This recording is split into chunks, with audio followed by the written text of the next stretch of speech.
Assalamualaikum warahmatullahi wabarakatuh. Saya Sherly Kusturika Andriani, diskusi 5 mata kuliah Studi Komparatif Pendidikan Dasar di berbagai negara.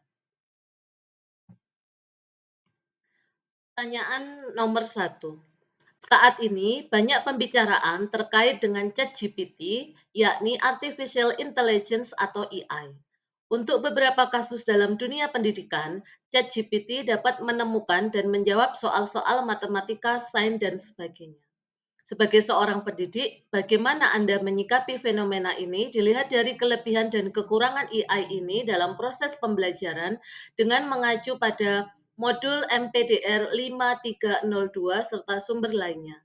Anda juga dapat mengutarakan pengalaman Anda dalam pemanfaatan AI dalam proses pembelajaran di kelas atau di sekolah. Pertanyaan nomor 2. Berikan pendapat Anda mengenai video pada materi pengayaan 5.2 dengan judul A Day Made of Glass 2. Pada video tersebut, teknologi apa saja yang telah kita temui dan manfaatkan? Kemudian, bagaimana persiapan Anda sebagai pendidik dalam menghadapi kemajuan teknologi yang begitu pesat? Baik, saya akan menjawab pertanyaan nomor 1. Kemunculan ChatGPT sebagai bentuk artificial intelligence atau AI telah menjadi fenomena besar di dunia pendidikan. Sebagai seorang pendidik, saya memandang fenomena ini sebagai peluang dan tantangan sekaligus.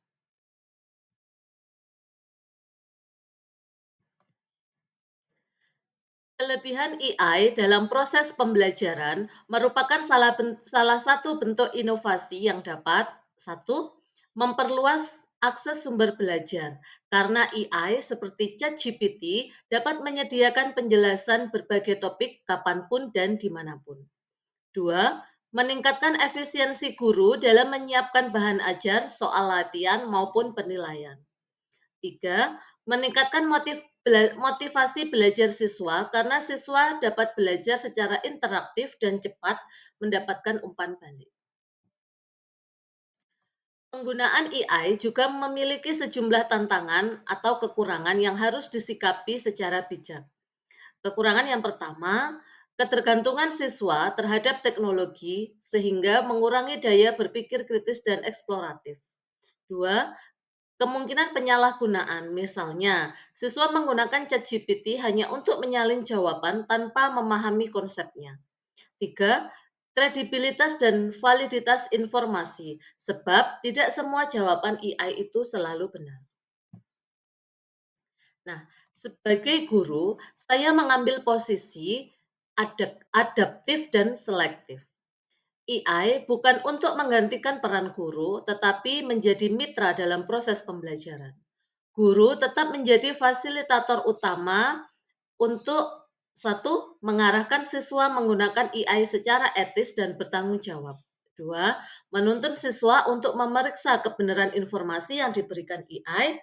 Dan yang ketiga, mengintegrasikan AI ke dalam kegiatan belajar yang berorientasi pada berpikir kritis, kolaboratif, dan kreatif. Pengalaman pemanfaatan AI dalam proses pembelajaran, yakni di kelas 5, ini pernah saya laksanakan pada mata pelajaran Bahasa Indonesia. Saya menggunakan ChatGPT untuk membantu siswa mencari ide menulis cerita pendek bertema cinta lingkungan.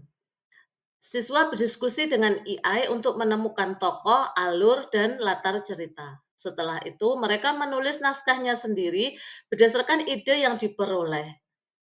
Dan hasilnya, siswa tampak lebih antusias dan imajinatif dalam menulis.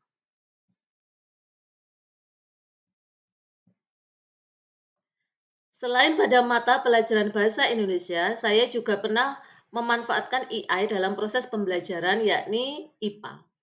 Nah, pada saat itu, saat belajar tentang sistem tata surya, siswa saya arahkan bertanya kepada ChatGPT tentang perbedaan planet dalam tata surya. Kemudian mereka diminta membandingkan informasi dari AI dengan buku teks sekolah.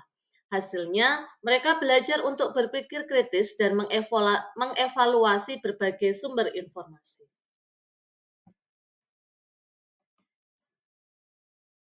Berikut jawaban dari pertanyaan nomor 2. Teknologi yang muncul dan manfaatnya dalam video A Day Made of Glass 2 antara lain: satu, Gorilla Glass, yaitu teknologi kaca yang sangat kuat dan tahan gores. Manfaatnya, ini dapat melindungi perangkat dari kerusakan akibat jatuh atau benturan sehingga memperpanjang umur perangkat. Dua, electrochromic glass, yaitu kaca elektrokromik, kaca pintar yang dapat berubah warna. Manfaatnya, ini sebagai pengendalian pencahayaan dan privasi otomatis di jendela, pintu, atau partisi ruangan, serta menghemat energi melalui isolasi termal. Teknologi yang ketiga yaitu photovoltaic glass atau kaca fotovoltaik. Ini kaca yang dilengkapi dengan sel surya secara transparan. Manfaatnya menghasilkan energi terbarukan sambil tetap membiarkan cahaya alami masuk ke dalam bangunan. 4. Kaca fleksibel dan tahan lama.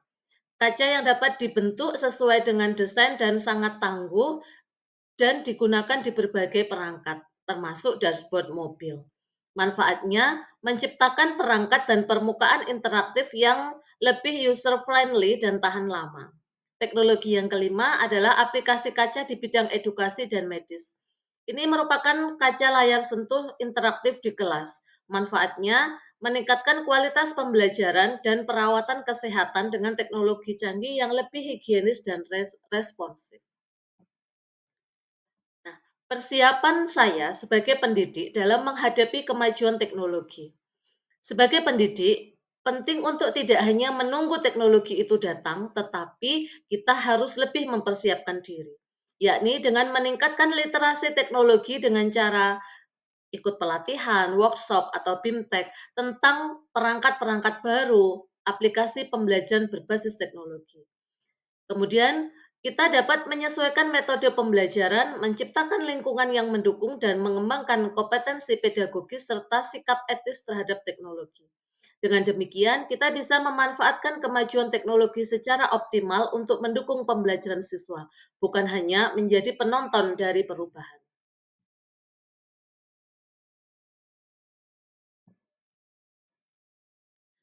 Nah, kesimpulan dari paparan saya bahwa teknologi tidak akan pernah menggantikan guru-guru hebat, tetapi di tangan guru hebat, teknologi akan membawa perubahan.